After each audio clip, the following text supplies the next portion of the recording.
नमस्कार, मैं डॉक्टर अजीत भारती आज आपके लिए हिंदी विषय के अंतर्गत जो भक्ति काल है, भक्ति काल के कितने भेद हैं? दो। एक सगुण, दूसरा निर्गुण। फिर निर्गुण भक्ति काव्य के कितने भेद हैं? दो। एक है संत काव्यधारा या ज्ञान मार्गी शाखा और दूसरा है सूफी या प्रेम मार्गी। ठीक, तो हम पहला लेकर आए हैं निर्गुण काव्यधारा के पहला प्रकार ज्ञान मार्गी शाखा या संत काव्य की विशेषताएं उदाहरण सहित, यानी संत काव्यधारा की विशेषताएं बताएंगे, विशेषताओं के साथ हम उदाहरण भी देंगे। तो प्रश्न देखो इस तरह से दिए रहते हैं कि ज्ञानाश्रयी या संत काव्यधारा की विशेषताएं उदाहरण सहित लिखिए। तो सबसे पहले तो समझ लेते हैं संत काव्यधारा होता क्या है। ठीक, देखो संत काव्यधारा सीधे सीधे समझ लो, जो कवि ईश्वर के प्राप्ति के लिए या ईश्वर के दर्शन के लिए जो ज्ञान को आधार बनाते हैं वो कहलाते हैं ज्ञान मार्गी शाखा, यानी ईश्वर तक पहुंचने का क्या माध्यम बनाए? ज्ञान। ठीक, और जो प्रेम बनाए वो प्रेम मार्गी शाखा। तो संत काव्यधारा की विशेषताएं उदाहरण सहित। संत काव्यधारा भक्ति आंदोलन का वह महत्वपूर्ण अंग है जिसमें साधु संतों ने भक्ति, धर्म, समाज सुधार और मानवता को अपना मुख्य विषय बनाया है। यह साहित्य भारतीय समाज में फैली कुरीतियों, पाखंड और भेदभाव के विरोध में आंदोलन के रूप में सामने आया था। ठीक, यानी जो संत काव्यधारा है इन्होंने भक्ति, धर्म, समाज और मानवता के लिए अपना मुख्य विषय बनाया और इन्होंने समाज में जो बुराइयां फैली थी उनके लिए, उनके खिलाफ इन्होंने आंदोलन चलाए थे और लोगों को जागरूक भी किया था। फिर उसके आगे हम लिखेंगे कि संत काव्यधारा के कवि निर्गुण भक्ति परंपरा से जुड़े थे और उन्होंने ईश्वर को निर्गुण, निराकार और सर्वव्यापक माना। इनके काव्य में धर्म के बाह्य आडंबरों और जात पात के भेदभाव का विरोध किया गया। इस धारा के प्रमुख कवियों में कबीर, रैदास, दादू दयाल, नानक, मलूक दास और सुंदर दास जैसे संतों का नाम उल्लेखनीय है। तो देखो जितने ये कवि हुए संत काव्यधारा, इन्होंने समाज में फैले जो भेदभाव, जात पात, ऊंच नीच, गरीबी, इसके प्रति इन्होंने क्या किया? अपनी रचनाएं रची हैं। तो यहाँ कुछ प्रमुख कवियों के नाम हमने दिए हैं। ठीक, और भी कवि हैं। अब लिखेंगे संत काव्यधारा की विशेषताएं। तो एक एक बिंदु हम क्या करते हैं, पूरा करते चलते हैं। तो पहला बिंदु है निर्गुण भक्ति की प्रधानता। ठीक, तो संत काव्यधारा के कवियों ने ईश्वर को निर्गुण और निराकार के रूप में माना। उनका मानना है कि ईश्वर सभी जगह। देखो निर्गुण का मतलब यही होता है कि जो संत काव्यधारा के कवि हैं उन्होंने कहा जो ईश्वर है वो प्रत्येक व्यक्ति वस्तु में है, कहीं इससे किसी विशेष स्थान पर ये नहीं होते हैं। ठीक, और वहीं सगुण के क्या कहते हैं? ये विशेष स्थान पर पाए जाते हैं। अब कबीरदास ने लिखा है अपने उदाहरण में, मोको कहाँ ढूंढे रे बंदे, मैं तो तेरे पास में, ना तीरथ में, ना मूरत में, ना एकांत निवास में। कबीरदास कहते कि ए बंदे भक्त, तू ईश्वर को इधर इधर कहाँ ढूंढता रहता? मैं तो सदैव तेरे पास रहता हूँ, न मैं तीर्थ में मिलता, न मूरत में मिलता हूँ, ना ही किसी निवास स्थान पर। तो यह पंक्ति दर्शाती है कि ईश्वर बाहरी साधनों में नहीं बल्कि आत्मा के भीतर निवास करता है। ये पहला बिंदु। फिर आता है आपका दूसरा बिंदु। तो दूसरा बिंदु दिया साधारण और सरल भाषा। संत कवियों ने अपनी रचनाएं साधारण बोलचाल की भाषा में लिखी हैं जिससे आम जनता उन्हें आसानी से समझ सके। उनकी रचनाओं में खड़ी बोली, अवधी, ब्रज भाषा, पंजाबी, अरबी, फारसी, पूर्वी राजस्थानी और भोजपुरी जैसी भाषाओं का मिश्रण मिलता है। जन भाषा के कारण उनके विचार सभी वर्ग के लोगों तक पहुंचने में सफल है। यानी इस युग के जितने भी कवि हैं वो क्या है, अलग अलग क्षेत्र से आते थे। दूसरा, ये संत रहते थे और घुमक्कड़ प्रवृत्ति के होते थे, यानी एक स्थान से दूसरे स्थान तक जो संत समागम होते थे, सम्मेलन, वहाँ जाते थे। तो अलग अलग स्थानों पर कई साल तक रहते थे और उन्हें वहाँ की भाषा आने लगती थी। जब वो बोलते थे तो सारी भाषाओं का मिश्रण उसमें हो जाता था। लेकिन एक बात ये अच्छी थी कि जन भाषा थी, यानी जो लोग बोलते थे वही भाषा इनकी भी थी। तो रैदास दास ने लिखा है, मन चंगा तो कठौती में गंगा। यह पंक्ति सरल भाषा में गहरी आध्यात्मिक शिक्षा देती है ना। ये कैसी है? सरल भाषा। अगला बिंदु नंबर आता है 3, समाज सुधार का संदेश। संत काव्यधारा के कवियों ने समाज में व्याप्त जाति, पाखंड, धार्मिक भेदभाव और शोषण जैसी बुराइयों का विरोध किया है। उन्होंने समानता, मानवता और भाईचारे का संदेश दिया है।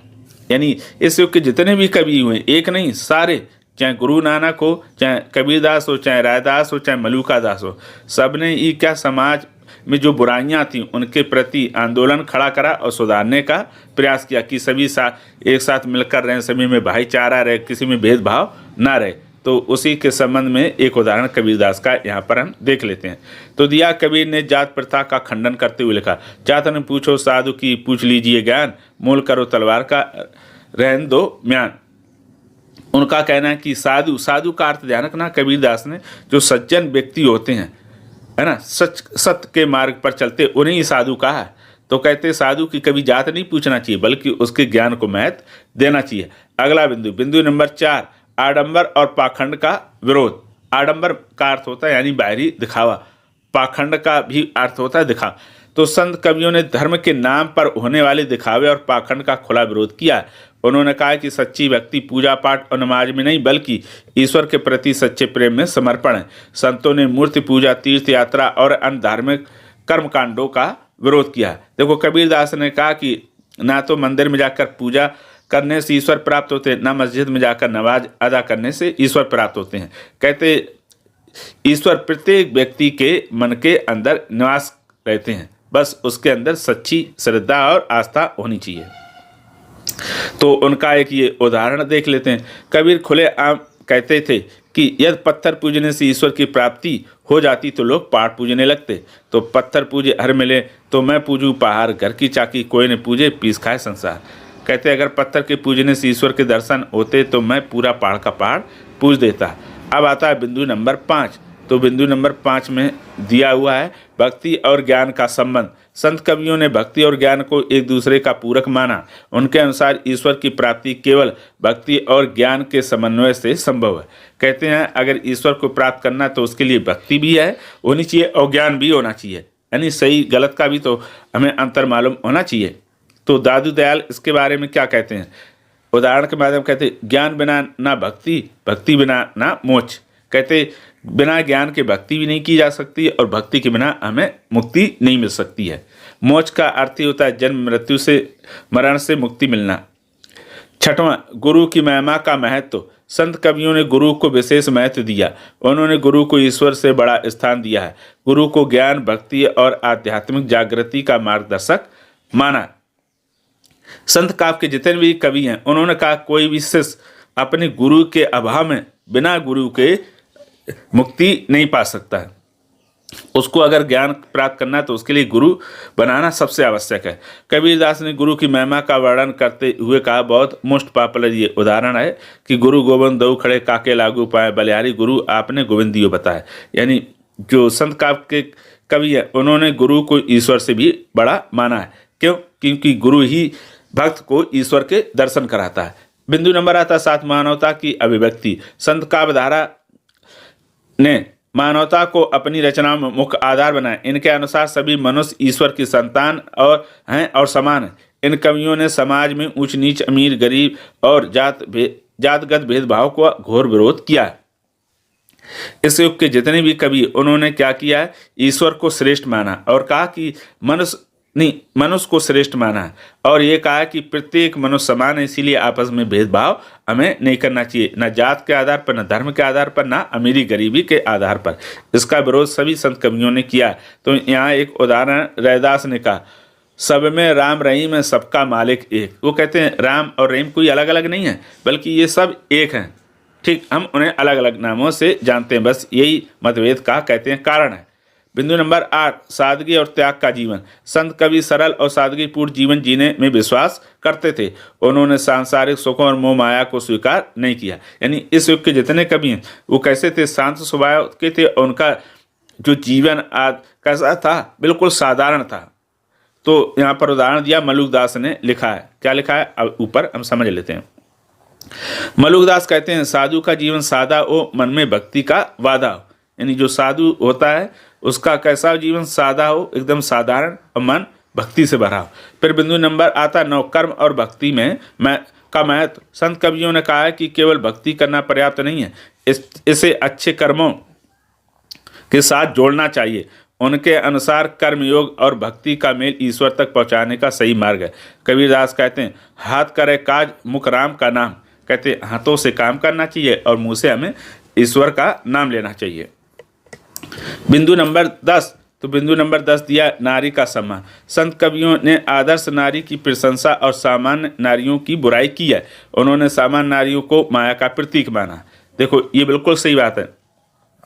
अधिकांश जगह आपको यही लिखा मिलेगा कि संत कवियों ने नारी की बुराई की ना, नारी की बुराई नहीं की, उन्होंने आदर्श नारी का सम्मान किया है। और जो बुरी नारियां हैं, है ना, सामान जो भोग विलास में लगी रहती उनकी बुराई की है। तो कबीरदास ने लिखा है, नारी की झाई परत अंधा होत भुजंग, कबरा तिनकी कौन गत नित नारी संग। कहते जो व्यक्ति पूरे समय नारी के भोग विलास में पड़ जाता है तो उसकी स्थिति अलग हो जाती। ऐसे नारी की उन्होंने निंदा की है जो अपने रूप सौंदर्य से क्या होते हैं, लोगों को भोग विलास के लिए आकर्षित करते हैं और जो समाज में के लिए अच्छे काम करते, उस नारी को इन्होंने सम्मान की दृष्टि से देखा। फिर बिंदु नंबर 11 आत्मा और परमात्मा का संबंध। संत कवियों ने आत्मा और परमात्मा के बीच संबंध को गहरा और अटूट बताया। उनके अनुसार आत्मा परमात्मा का अंश है और उसे मिलन के लिए भक्ति और साधना की आवश्यकता है। फिर ये उदाहरण दिया उन्होंने कि कहा, कबीरदास ने कहा, त्यों तिल में तेल त्यों चकमक में आग, तेरा साईं तुझ में जाग सके तो जाग। देखो वही इन्होंने कहा, क्या कहा कि संत कवियों ने क्या माना, आत्मा परमात्मा के बीच गहरा संबंध माना। वो जब भी भक्ति करते, देखो ईश्वर को क्या मानते हैं, परमात्मा स्वयं को क्या मानते हैं, आत्मा, और दोनों को मिलाने की कोशिश करते रहते हैं। कहते दोनों के बिना कुछ भी नहीं हो सकता है। फिर 12 निर्गुण भक्ति का वैश्विक दृष्टिकोण, यानी जो निर्गुण भक्ति का है वो यानी विश्व में उसका दृष्टिकोण कैसा है। तो संत कवियों ने निर्गुण भक्ति के माध्यम से यह सिखाया कि ईश्वर केवल एक धर्म या स्थान तक सीमित नहीं है, वह सभी जगह व्याप्त हर व्यक्ति का अधिकार है। उन्हें वैश्विक परिदृश्य में कहा कि कोई ईश्वर किसी एक का उस पर अधिकार नहीं है, वह हर जगह व्याप्त है, कहीं एक विशेष स्थान पर भी सीमित नहीं है। तो उदाहरण हम ले लेते हैं गुरु नानक का। तो गुरु नानक जी ने कहा, एक ओंकार सतनामा। अगला बिंदु नंबर 13 संत काव्यधारा और समाज पर प्रभाव, है ना। संत काव्यधारा और उसका समाज पर क्या प्रभाव पड़ा। तो संत काव्यधारा ने भारतीय समाज में गहरे प्रभाव छोड़े। इसने धार्मिक पाखंड, जातवाद और सामाजिक भेदभाव को मिटाने का काम किया है। यह भक्ति धारा के साथ समाज सुधार का भी माध्यम बनी। संत कवियों की शिक्षाएं आज भी प्रासंगिक हैं और मानवता, समानता और प्रेम का संदेश देती हैं। यानी देखो जो संत काव्यधारा है उनका जीवन हमेशा सादा रहा।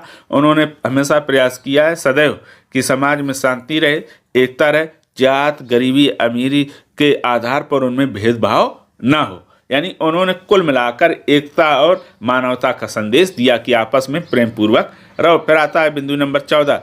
तो बिंदु नंबर 14 रहस्यवाद की भावना। इनके काव्य में मुख्य रूप से अलौकिक प्रेम की व्यंजना हुई। देखो अब अलौकिक और लौकिक समझ लो। देखो लौकिक वो होता है जो संसार में हमें दिखाई देता है और अलौकिक वो होता है जो संसार से परे होता है। जैसे स्वर्ग क्या है, अलौकिक कल्पना है। नर्क क्या है, अलौकिक कल्पना है। और जो हमें संसार में दिख रहा है ये लौकिक। तो कहते इसमें संत काव्यधारा के कवियों ने अलौकिक प्रेम की व्यंजना की है। इसीलिए वो कहते कि हमारा ईश्वर कैसा, निराकार, वो दिखाई नहीं देता, अदृश्य है। इसे ही रहस्यवाद कहा जाता है। यानी संत काव्यधारा के कवि जो अलौकिक प्रेम की वंदना करते वही रहस्यवाद है।